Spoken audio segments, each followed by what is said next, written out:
réel plaisir pour nous, madame, messieurs, chers téléspectateurs, surtout fidèles à cette émission, ce magazine Femmes qui reçoit pour vous chaque semaine un nouveau visage d'une femme, quelle que soit la catégorie dans laquelle elle se retrouve, mais celle qui a quelque chose à donner pour éveiller la conscience des femmes à travers le pays et pourquoi pas des hommes qui ont l'habitude de nous suivre. C'est pour le bien de la République démocratique du Congo. Nous abordons tous les sujets, développement, les sujets socio-économiques et aujourd'hui, nous avons une jeune fille devant nous. Elle a accepté notre invitation parce qu'elle a des choses à dire par rapport à la société congolaise. Nous recevons pour vous Pacifique Mupemba. Elle est initiatrice d'un projet qui est déjà mis en place. Il s'agit du projet Mukaji. C'est une structure, c'est une ASBL dans laquelle elle évolue. Elle est également directrice. Bienvenue sur ce plateau. Merci Maman Feza de m'avoir reçue aujourd'hui. Je dis également merci à toute l'équipe et je vous dis merci d'avoir honoré Mukaji en me recevant aujourd'hui. Mukaji, pour nous qui parlons Chiluba, ça veut dire femme. Pourquoi avoir d'abord choisi cet intitulé? C'est un peu comme l'émission Femme. Oui. Alors, c'est parti d'une expérience personnelle que j'avais vécue. Je me suis dit qu'il y avait beaucoup des inégalités dans la société, que les femmes ne jouissaient pas pleinement de leurs droits et tout. Alors, il fallait trouver un concept qui décrit mieux la femme. Alors, quand j'étais en train d'évoluer, j'ai réfléchissé, c'était une idée dans ma tête. Alors, je me suis dit, pourquoi pas matérialiser la chose? Alors, en réfléchissant, je devais d'abord trouver un nom. Et subitement, je me suis dit de trouver femme, je me disais c'est en français. Je voulais sortir une certaine originalité, vu que je suis congolaise. Tu es du Kasaï aussi? Oui, je suis du Kasaï. Alors, vu que c'est ma langue et que je maîtrise mieux, je dis que ça sort aussi une certaine tradition, quelque chose comme ça. Je me suis dit, pourquoi pas Mukaji? Parce que je trouvais aussi que ça faisait un peu beau, un peu original et tout. Oui, ça fait beau, c'est original. Mukaji, ça fait combien de temps que ça existe? Ça fait pratiquement 2 ans. Okay. 2 ans depuis que ça existe. Nous avons commencé d'abord dans l'informel, dans le coulisses, entre amis et tout. C'était d'abord des réunions où on parlait simplement entre nous. Au lieu de parler un peu de n'importe quoi quand on est entre filles, on choisissait des sujets. Donc vous êtes consciente que les filles, par moment, elles parlent de n'importe quoi quand elles sont entre elles, surtout à l'université par moment. Malheureusement, je suis très consciente et je déplore ces comportements, mais quand elles choisissent de le faire, on ne sait pas dire le contraire. C'est justement la raison pour laquelle Mukaji est là, afin de conscientiser la jeune fille sur des valeurs positives qu'elle doit apporter à la société. Et qu'on n'est pas là simplement pour parler de n'importe quoi et tout. Des futilités. Des futilités. Et puis après, on ne gagne rien derrière. Tant mieux, c'est réunir, parler des choses un peu cultivant et quelque chose qui vous aide à évoluer personnellement. Vous évoluez déjà en écoutant ce que dit l'ami, vous évoluez en quelque sorte. Au lieu de rester là à parler d'un tel parce qu'il est passé, un tel, c'est un comportement que je déplore. Alors, je me t'ai dit de commencer moi-même à influencer positivement mon entourage. Et vous avez commencé par où? À l'université. Laquelle? L'Université pédagogique nationale. OK. Oui, parce que je suis étudiante en sciences de l'information et de la communication là-bas. Alors, avec mes amis, j'ai cherché à influencer positivement. Quand elles déconnaient un peu, quand elles allaient dans un sujet qui ne cadre pas, j'ai dit non, mais pourquoi on ne parle pas de ça? Et au début, ça faisait, tu exagères un peu, parce que nous, on a envie de parler de ça. Toi, tu es tout le temps là. Donneuse de leçons. Voilà, c'était un peu ça. Et j'ai eu des sérieux problèmes avec ça. C'est la question que j'allais te poser entre les mêmes générations. Parfois, le langage ne passe pas aussi facilement quand on veut aborder des questions essentielles. Ouais. Est-ce qu'on vous écoute, Pacifique? On ne m'écoute pas trop, mais je pense quand même. Parce que je me dis, c'est ma mission. Je me suis donné cette mission-là d'influencer positivement. Alors, je ne compte pas m'arrêter jusqu'à ce qu'il me coûte. Tout part d'un constat et ce constat-là nous amène justement à poser des actes qui puissent amener un changement. Oui. Qu'est-ce que vous avez constaté dans la société? Vous avez peut-être déjà évoqué quelques points, c'est pas mal aussi d'y revenir, oui. Mais qui a suscité un déclic en vous, une sorte de révolte aussi, hein, parce que pour prendre une grande décision comme ça, ce n'est pas facile. On va parler des difficultés au cours de cette émission, oui. Mais c'est quoi que vous avez constaté qui ne marche pas chez la femme? ou chez la jeune fille parce qu'il s'agit de nous? D'abord, j'ai commencé par constater que la jeune fille se minimise, elle ne se valorise pas. Elle est là, elle pense que elle peut traiter dans des sujets terre à terre. Donc, on m'appelle pour aller à une sortie, dans des boîtes de nuit, danser n'importe comment, m'habiller indécemment. Aujourd'hui, les filles ont cette conception-là d'elles. Quand tu es une fille, il faut que tu sois au point. Et pour être au point, tu dois être tout le temps dans le show. Tu dois être ceci. Les filles qui aiment la lecture, il y en a presque plus. Malheureusement, les filles qui aiment qui aiment les études, il y en a presque plus. Malheureusement, il y a des filles qui viennent, elles te disent, ben, tu sais, si moi j'étudie, c'est pour faire plaisir à mon papa. Et comment elles passent des classes d'abord? Ben, parce qu'elles ont des pratiques qu'elles veulent employer, qu'elles trouvent peut-être que c'est facile pour elles. On passe par là, pourvu qu'on arrive à satisfaire le parent. C'est quoi les pratiques? Pourquoi pas coucher avec un professeur? Les points sexuellement transmissibles. Voilà. Donc, c'est parti de tous ces constats-là. Je me suis dit, ça ne valorisait pas la femme. Ça ne valorise pas la femme, encore moins la jeune fille. Comment veux-tu être maman et inculquer des valeurs à une petite fille ou à une famille que tu auras dans 5 ou 10 ans pendant que toi-même, tu as évolué dans les antivaleurs? Comment vous réclamez la parité alors qu'au niveau des études, vous ne faites pas preuve de compétitivité, comme on dit? Oui. Ça veut dire que sur le marché de l'emploi, il y aura aussi un problème de compétences. Oui, c'est ça le problème. Donc, tout commence déjà par la formation. Oui, ça commence par là. Quand on n'arrive pas à s'y mettre, quand on ne veut pas se concentrer dans les études, alors là, on n'a pas grand-chose à donner. Et du coup, on se sent défavorisé et on veut se soumettre à des pratiques qui ne donnent pas honneur à votre personne. Donc, parce que je n'ai pas suffisamment étudié, je me sens obligée de coucher avec cette personne-là parce qu'il va me donner un poste. Et je pense que et après, j'aurai ces postes-là, je vais évoluer. Et même quand tu es dans ces postes-là, tu as tout le temps besoin de quelqu'un qui arrive à te soutenir, quelqu'un qui doit te compléter. Et après, on dit que c'est parce que dans la vie, on a tout le temps besoin d'un homme à nos côtés. Non. Il ne faut pas avoir ces raisons-là pour justifier. Ah bon, c'est ce que les femmes disent, hein? Mais il y en a beaucoup qui disent ça. Même si tu as essayé d'évoluer, comment tu as tout le temps besoin d'un homme pour qu'il arrive à te soutenir. Moi, je trouve que c'est un prétexte qu'on avance pour essayer de justifier ses incapacités intellectuelles. Tout à fait. Oui, parce que je peux très bien avoir besoin d'un homme, mais ce n'est pas à 100%.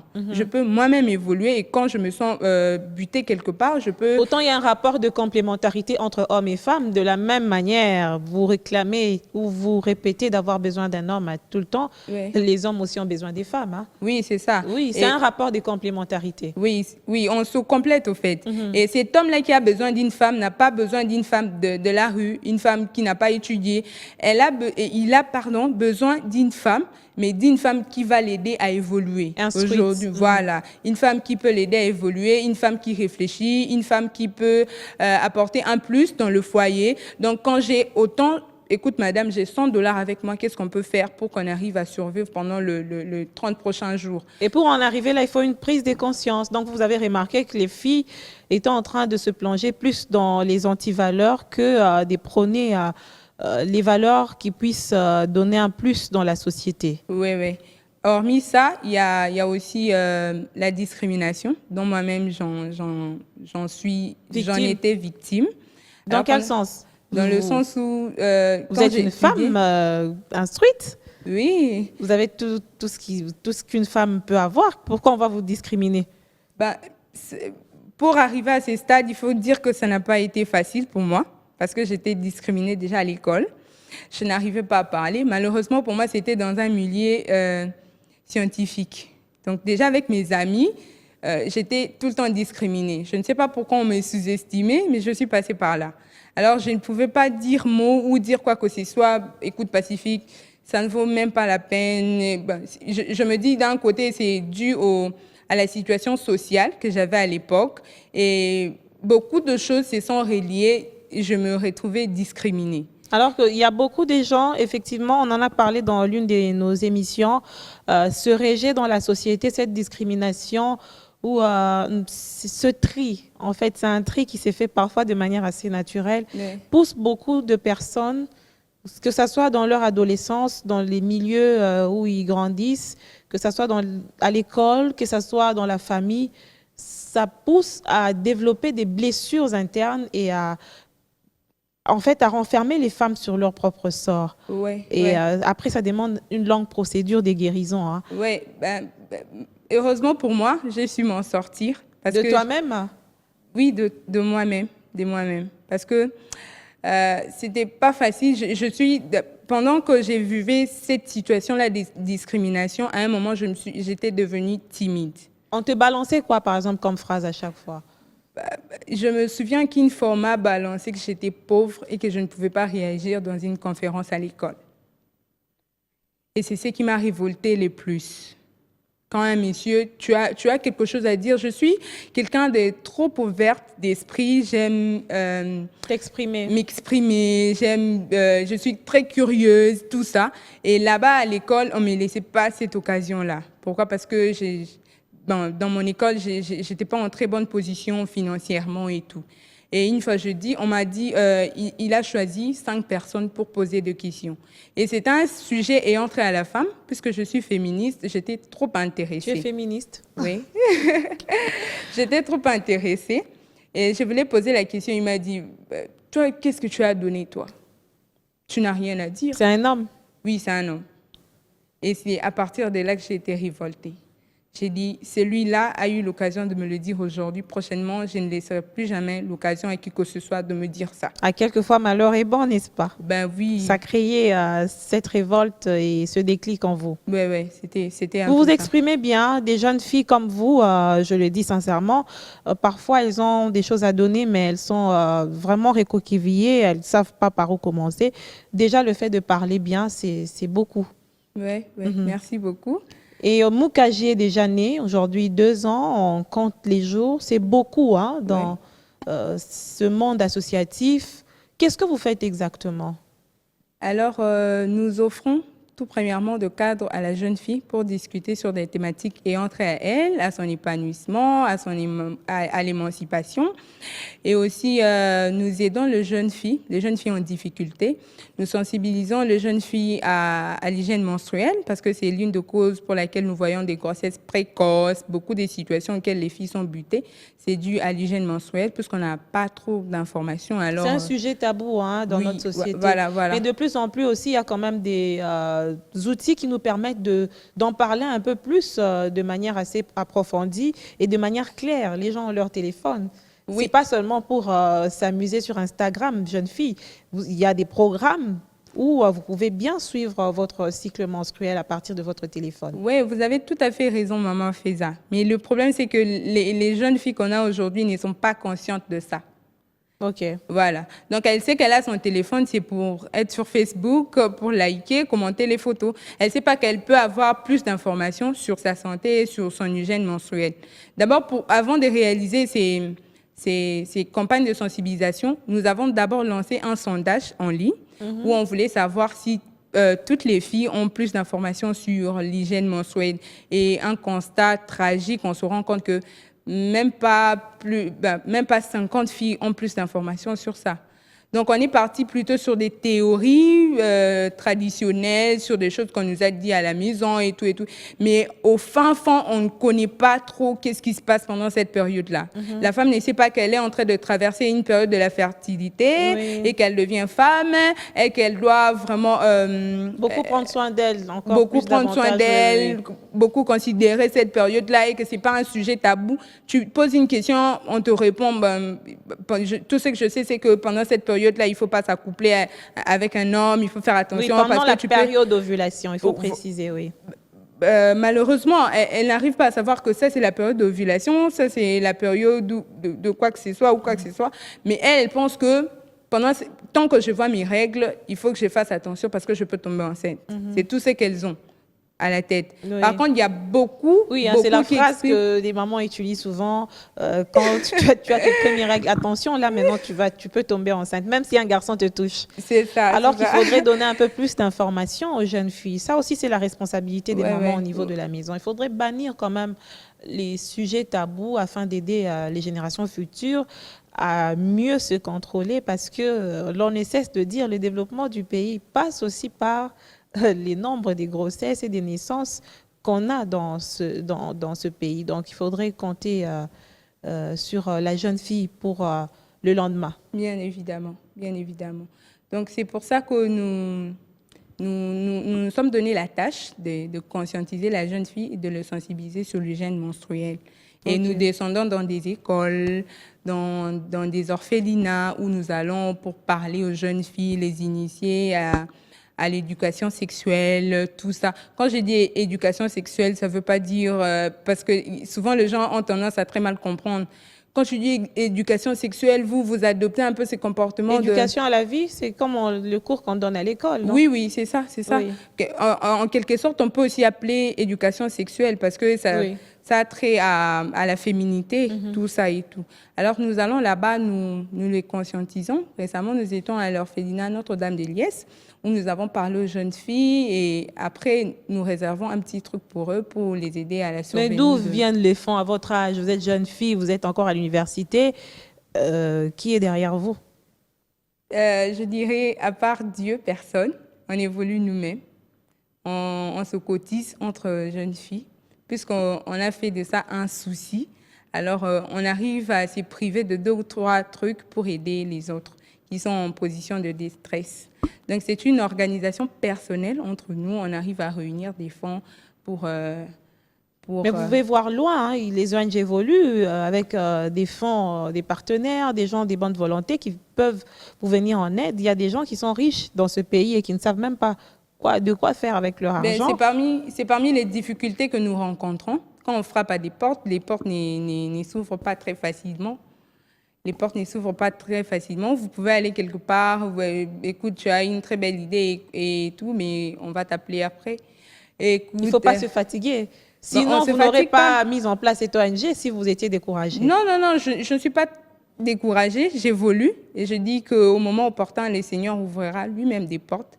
Et pourquoi pas avoir des sponsors, tout ça, pour réaliser encore plus. Parce que là, on est un peu limité, faute de moyens. Il y a ces choses qu'on a envie de réaliser, mais faute de moyens, on ne peut pas le réaliser. Mais avec le temps, le Seigneur fera grâce. Je pense qu'on... Pendant la période de Covid-19, vous avez abordé un sujet assez sensible, mais Oui. qui a aussi causé beaucoup de dégâts, Oui. les violences faites à la femme. Oui. Comment vous avez abordé cette question? Nous avons vu les choses dans le sens où, pendant qu'on essaye de lutter contre la Covid-19, mais il y a encore un autre phénomène qui se cache derrière la Covid-19, qui est la croissance des violences sexuelles ou des violences basées sur le genre. Il y a eu beaucoup d'alertes. Oui, oui. Il y a eu beaucoup de cas des violences faites aux jeunes filles, surtout aux jeunes filles, à cause de la situation du confinement à la maison et tout, et tout, et tout. Mais nous sommes dits de sensibiliser la jeune fille par des campagnes de sensibilisation en ligne. Donc, on publiait au moins chaque jour une citation qui motivait la jeune fille et qui essayait de lui prévenir de certaines réalités qui arrivent. Écoute, quand tu es face à telle situation, il faudrait que tu te comportes comme ça, comme ça. Et nous avons également organisé des conférences en ligne où nous avons partagé avec les jeunes filles pour ne pas s'ennuyer, pour ne pas rien faire, parce qu'il y en a qui ont eu l'impression que le confinement était là pour... Le monde s'était arrêté carrément, quoi. Voilà, donc on est bloqué. Moi, ça me faisait mal de voir sur des statuts que tout le monde disait on est bloqué, on ne sait pas. Moi, j'ai dit mais non, c'est un temps pour travailler personnellement sur sa propre personne, sur ce qu'on a à donner sur le monde et aussi un temps de réflexion. Tout à fait. Alors, pendant là, nous aussi, nous étions tout le temps en activité. Il y avait des conférences en ligne qu'on animait, question d'occuper aussi la jeune fille. Et vos prochaines actions, vous comptez les faire quand? Ça sera sur quelle cible, évidemment? Très prochainement, nous aurons d'abord, nous continuons avec la sensibilisation sur l'hygiène menstruelle. Et à part ça, l'année prochaine, c'est-à-dire en 2021, nous avons des conférences tournées à l'école. Nous allons réaliser des tournées conférencières dans des écoles où nous allons parler aux jeunes filles, le conscientiser, organiser de jeux concours. Donc, nous avons un très vaste programme vu que nous sommes sortis du grand public maintenant. Et je promets qu'il y a beaucoup de choses que nous comptons réaliser. Par la grâce du Seigneur, nous allons y arriver. On a parlé des difficultés financières. Est-ce que vous avez d'autres difficultés que vous éprouvez au niveau de la structure qui vous bloquent un peu pour votre propre épanouissement, l'épanouissement de l'ONG? Oui, la difficulté qu'on arrive à rencontrer, c'est d'abord d'être femme. Ah bon? Oui. C'est la Pourtant, di- certaines diront que c'est une facilité pour elles. Ah non, hein, pas du Certaines tout. diront que c'est un atout, le Bah, fait ça d'être dépend de femme. comment elles utilisent ça. Quand nous, on utilise ça pour mettre en valeur la femme, ça change complètement de sens. OK. Oui, ça Bon, change complètement de on concept. revient sur la première phase de votre réponse. Ouais. Ça veut dire que vous, en étant femme, vous éprouvez des difficultés. De quelle manière? Ouais, dans le sens où c'est pas tout le monde qui t'accorde une chance pour le simple fait que tu es une femme. On te dit, écoutez, arrêtez de rêver un peu. Il y en a qui disent que c'est pas Mukaji dans le sens où valoriser la femme, promouvoir le droit des femmes, c'est Mais est-ce que vous plutôt vous victimisez pas aussi beaucoup? non, pas du tout, pas du tout. Moi, personnellement, quand je dis Mukaji, c'est pas pour victimiser la femme. Je dis, elle a subi des violences sexuelles, elle a subi des violences basées sur le genre, elle a subi beaucoup de sortes de violences, mais elle n'est pas là pour se victimiser. Écoute, je suis pas là pour commander, accorde-moi la chance de vivre comme tout le monde. Non, je suis là pour réclamer ce qui me revient. Je ne suis pas là pour Pourvu dire, que je les mérite aussi. ben oui, je suis dans le sens où je le mérite, tel que moi, par Oui, exemple, je crois il faut fortement. prôner la méritocratie, hein. Ben oui, Surtout à l'université où vous êtes. Il ouais. faudrait déjà que les femmes se forment bien pour que sur le terrain, sur le marché, elles soient compétentes. Ben oui, vous savez, maman fait ça pour moi, la femme, ben, Bon, on va sans prendre des cas à compter, l'université, par exemple, où oui, toi tu es. Combien de femmes se distinguent? il y en a beaucoup, il y en a beaucoup, même si le résultat n'est pas trop satisfaisant, mais il y en a beaucoup, tel que moi, par exemple. Je suis un témoignage, je dirais que je suis chef de promotion dans une promotion de 800 étudiants. Et j'arrive à m'en sortir pendant 2 ans déjà. Donc, ça veut dire que je me Aux distingue. Anagua. Pardon? Aux Anagua. C'est ce que Donc, les gens diront. On t'a jamais dit ça.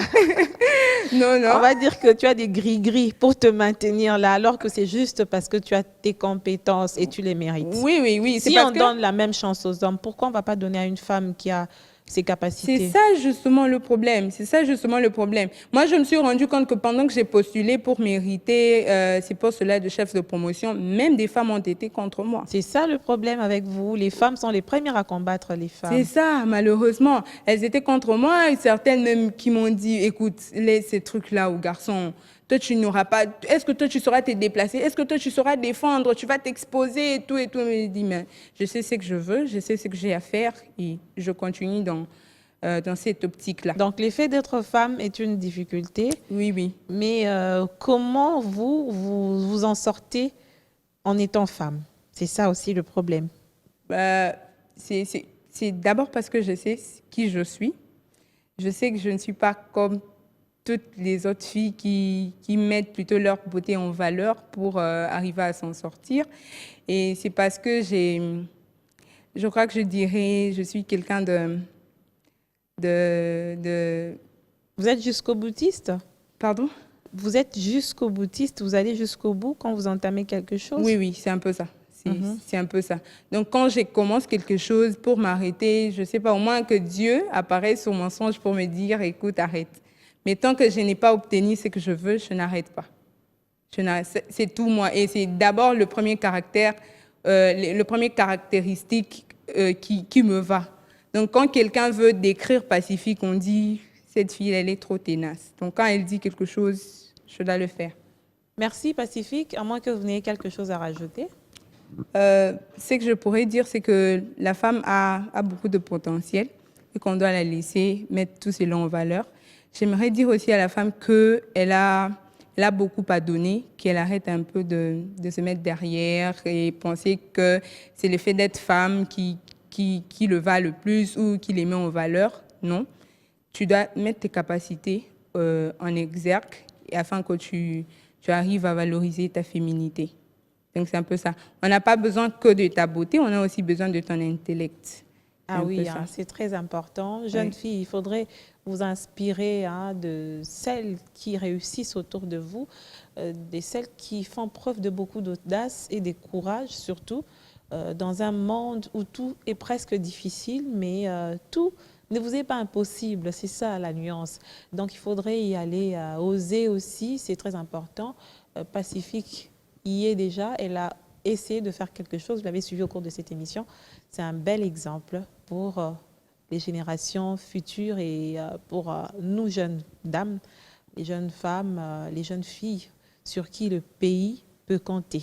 Alors, vous le savez, Vlisco Congo accompagne cette émission depuis plusieurs mois. L'un des partenaires de l'émission Femmes sur Bio1 Télévision, cette entreprise du textile a mis sur le marché depuis quelques semaines de nouveaux motifs.